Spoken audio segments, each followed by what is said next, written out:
실수에 대처하는 방법과 실수를 만회하는 방법. 누구나 직장 생활에서 완벽한 성과를 이루고 인정을 받고 싶어 할 것입니다. 하지만 실제로 이를 완벽하게 처리하는 것은 어려운 일입니다. 처음 하는 일에 실수를 하는 것은 자연스럽습니다. 처음이라면 무엇을 물어봐야 할지도 모를 수 있습니다. 따라서 직장 생활에서 실수를 의도치 않게 저지를 때에는 이를 현명하게 대처하고 만회하는 방법을 살펴보는 것이 중요합니다. 실수를 자주 저지르는 사람의 특징을 살펴보면 다음과 같습니다. 첫 번째, 꼼꼼하지 못한 성향.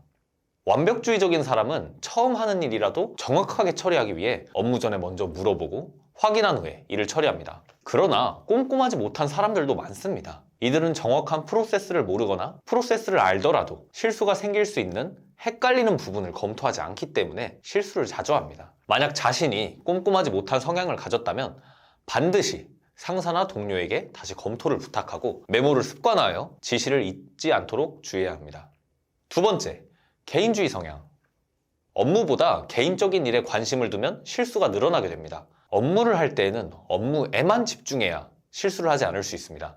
다른 것에 관심을 두고 업무를 처리하면 실수할 가능성이 높아집니다. 회사에서는 업무에 집중하고 퇴근 후에는 개인 일에 집중하도록 합시다. 세 번째, 태도의 문제.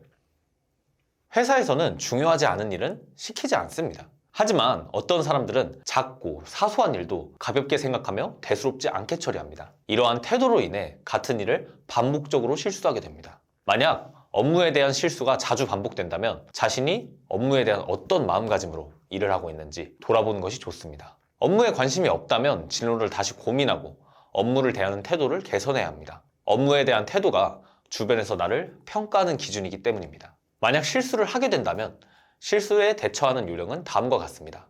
첫 번째, 실수를 인지한 순간 바로 보고하세요.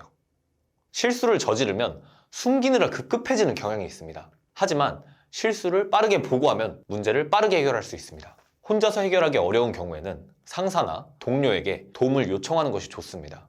상사는 실수의 파급 효과를 막을 수 있는 역량이 더 크기 때문입니다. 실수를 보고한 후에는 신속하고 기민하게 대처하는 모습을 보여주는 것이 중요합니다. 두 번째, 실수에 대해서 사과하세요. 실수를 했을 때는 우선적으로 사과를 해야 합니다. 실수를 했다는 것 자체에는 변명의 여지가 없습니다.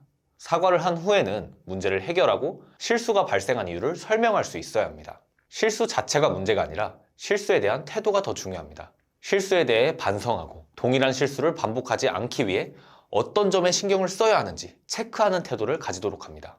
정직한 태도로 실수를 인정하고 사과한다면 더 좋은 인상을 남길 수 있고 같은 실수를 반복하지 않을 수 있습니다. 세 번째, 해법을 제시하세요. 책임감 있는 직원은 최대한 자신이 해결할 수 있는 방법을 찾고 제시합니다. 이렇게 하면 상사는 덜 예민한 반응을 보일 수 있습니다. 또한 해결 방법을 통해 스스로 문제를 해결할 수 있는 능력도 키울 수 있습니다. 이렇게 하면 실수를 만회할 수 있고 다음에 같은 실수를 하지 않을 것임을 입증할 수 있습니다. 이러한 실수 대처법과 실수를 만회하는 방법을 적극적으로 실천한다면 스스로 발전하고 성장할 수 있습니다. 실수는 누구나 범할 수 있지만 실수를 대하는 태도와 실수를 해결하는 능력은 개인의 역량에 달려있다는 것을 명심하시길 바랍니다. 오늘 영상 여기까지고요. 다음에 더 좋은 정보로 찾아뵙도록 하겠습니다. 감사합니다.